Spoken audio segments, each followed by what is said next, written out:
వెళ్తే హైదరాబాద్ చందానగర్ లో gun firing జరిగింది. చందానగర్ ఖజానా జ్యువెలర్స్ లో కాల్పులు కలకలం రేపాయి. మాస్కులతో 6 దుండగులు దుకాణంలోకి చొరబడి దోపిడీకి ఎత్తిచ్చారు. అడ్డు వచ్చిన సిబ్బందిపై 4 రౌండ్ల కాల్పులు జరిపారు. డిప్యూటీ మేనేజర్ సతీష్ కాలుపై ఫైర్ చేయడంతో గాయపడ్డారు. అలాగే సీసీ కెమెరాలపై కాల్పులు జరిపి వాటిని ధ్వంసం చేశారు. జ్యువెలర్స్ సిబ్బంది ప్రతిఘటించడంతో దొంగలు జహీరాబాద్ వైపు పారిపోయినట్లు తెలుస్తుంది. దోపిడీకి యత్నించిన దొంగల కోసం 10 పోలీస్ బృందాలతో గాలింపులు చేపట్టారు. అటు జిల్లాల సరిహద్దులను సైరాబాద్ సిపి అలర్ట్ చేశారు. ఘటనలో ఎలాంటి బంగారం చోరీ కాలేదని, కొంత వెండిని అపహరించినట్లు ఖజానా జ్యువెలర్స్ ఉద్యోగి చెబుతున్నారు. అయితే షాప్ తెరిచిన 5 నిమిషాల్లోనే చోరీకి పాల్పడడం చర్చనీయాంశమైంది.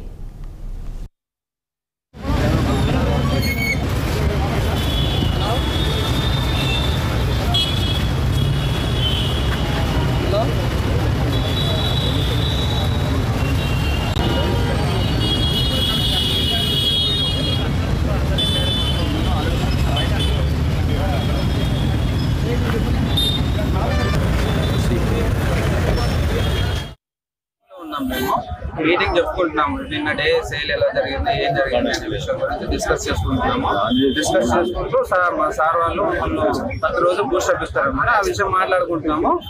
ఆ మీటింగ్ అయిపోయే ఒక 5 నిమిషాల ముందు 10:40 ఆ టైంలో వాళ్ళు వచ్చారు అనమాట. మేము నార్మల్ గా కస్టమర్స్ వస్తారు కదా అని అలా అనుకున్నాము. ప్రతి ఒక్కరు మాస్క్ వేసుకొని వచ్చారు. రాగానే మేము అందరం కస్టమర్స్ అనుకున్నాము. కానీ వాళ్ళు రావడమే మా మేనేజర్ సార్ని ఇక్కడ తొడపైన కాల్చడంతో అప్పుడు మేము అందరం భయపడిపోయినాము. ప్రతి ఒక్కరికి చిన్న చిన్న పిల్లలు ఉన్నారు, ఇప్పుడే కెరీర్ స్టార్ట్ చేసే యంగ్స్టర్స్ ఉన్నారు. ప్రతి ఒక్కరం అయితే ఇంకా ఈ రోజే లాస్ట్ డే అనే విధంగా ఈ రోజు అనిపించింది మాకు. ఎంతమంది వచ్చారు? 7 to 8 మెంబర్స్ వచ్చారు. ప్రతి ఒక్కరికి డబల్ సెట్స్ ఉన్నాయి. ఒక్కడే బయట తిరుగుతుండే, మిగతా వాళ్ళందరూ ఎక్కడ ఉన్నారో తెలియదు, సడన్ గా వచ్చేసారు. ప్రతి ఒక్కరి దగ్గర పిస్టల్ ఉంది. 6 to 7 మెంబర్స్ ఉన్నారు. లోపలికి వచ్చేమని అన్నారా? తిట్టిర్రు, కొట్టిర్రు. మేనేజర్ కోసం ఇంకా మేనేజర్ ఎక్కడున్నాడు, 2 సేఫ్ కేసు ఉన్నాయి అనమాట. మేనేజర్ ఇంకా రాలేదు, ఎక్కడున్నారని అందరిని కొట్టిర్రు. ఆ విషయంలోనే షూటింగ్ కూడా జరిగింది సార్. మా మేనేజర్ సార్ మీటింగ్ లో ఉన్నాం. మేము మీటింగ్ చెప్పుకుంటున్నాము. నిన్న డే సేల్. తెలంగాణ రాష్ట్రం కరీంనగర్ జిల్లాలో